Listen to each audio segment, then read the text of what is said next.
प्रधानमंत्री नरेंद्र मोदी के जन्मदिवस के उपलक्ष्य में पूरे देश में 17 सितंबर से 2 अक्टूबर तक स्वच्छता सेवा पखवाड़े की शुरुआत पूरे देश में की गई है, जिसके तहत धर्मनगरी हरिद्वार में भी इसकी शुरुआत आज की गई और गंगा विचार मंच नमामि गंगे के संयोजन में कई संस्थानों के द्वारा स्वच्छता सेवा पखवाड़ा में प्रतिभाग किया गया।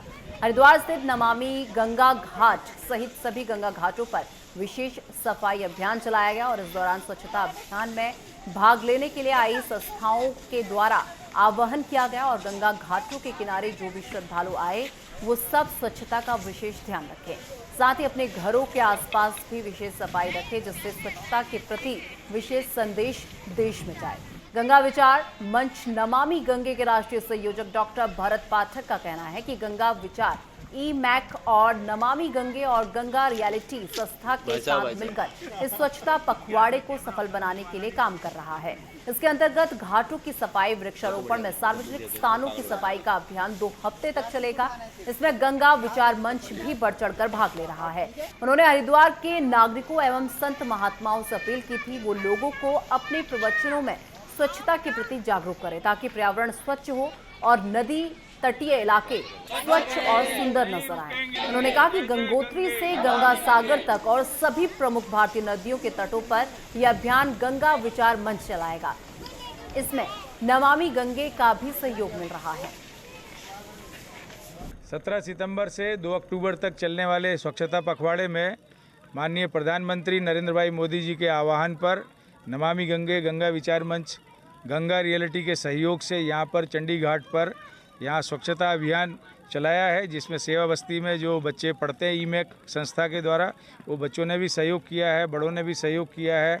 और इस प्रकार से गंगा विचार मंच गंगोत्री से लेकर गंगा सागर तक 17 सितंबर से 2 अक्टूबर तक जहाँ पर भी नमामि गंगे द्वारा घाट का निर्माण कराया गया है वहाँ पर संस्थाओं के सहयोग से, जिला गंगा समिति के सहयोग से, राज्य स्वच्छ गंगा मिशन के सहयोग से स्वच्छता अभियान चला रहे हैं और ये 2 अक्टूबर तक चलाएंगे।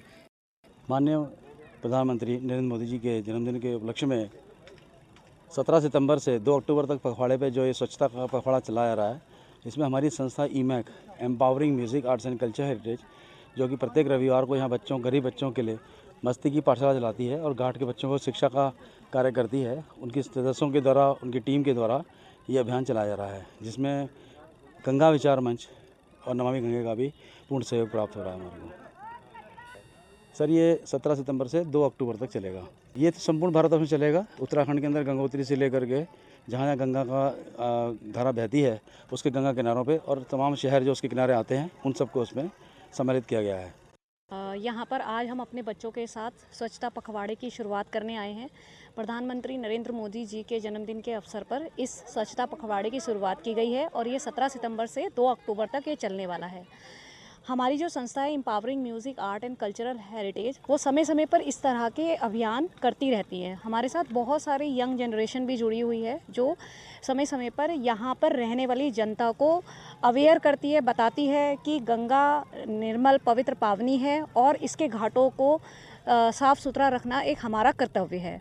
तो हमने आज इसकी एक छोटी सी मुहिम चलाई है। आज उसका पहला दिन है और हमारी कोशिश यही है कि हरिद्वार से जुड़े हुए जितने भी घाट हैं उन पर हम समय समय पर जाएं, वहाँ की सफाई तो करें ही, साथ साथ वहाँ पर लोगों को इस बात से अवगत भी कराएं कि वो कोई भी कूड़ा करकट गंगा के घाटों पर ना डालें। सबसे पहले तो मैं ई-मैक जैसी संस्थानों का बहुत बहुत धन्यवाद करना चाहूँगा कि इन्होंने इतना बड़ा कदम उठाया है। भले ये बहुत छोटा सा स्टेप है, लेकिन मैं कहना चाहूँगा कि अगर धीरे धीरे इसी तरीके से बड़े स्तर पर पहुँचता है तो कहीं ना कहीं हम गंगा के पूरे स्वरूप को बदल सकते हैं। अभी जैसे हमने मिनटों में पार्क की शक्ल चेंज कर दी, उसी तरीके से अगर हम सभी युवा एक साथ इकट्ठा होते हैं, और कहना चाहूँगा कि जितनी ज़्यादा शक्ति हम युवाओं में है उतना हमसे ज़्यादा कोई सोच नहीं सकता और इतनी एनर्जी किसी के पास नहीं है। तो अगर मैं कहना चाहूँगा कि ये वीडियो कोई भी यूट्यूब पे, इंस्टाग्राम पे, फिर किसी भी प्लेटफॉर्म पे देख रहे हो, आप घर में बैठ के देख रहे हो, मैं आपसे रिक्वेस्ट करता हूँ कि आप खड़े हो, अपना कूड़ा खुद उठाओ, कहीं आप रोड पे ना फेंको। अगर हम 140 करोड़ भारतीय हैं, अगर हम 140 करोड़ भारतीय खुद इकट्ठा होकर एक एक कूड़ा भी उठाएं तो कितना सारा कूड़ा साफ़ हो सकता है।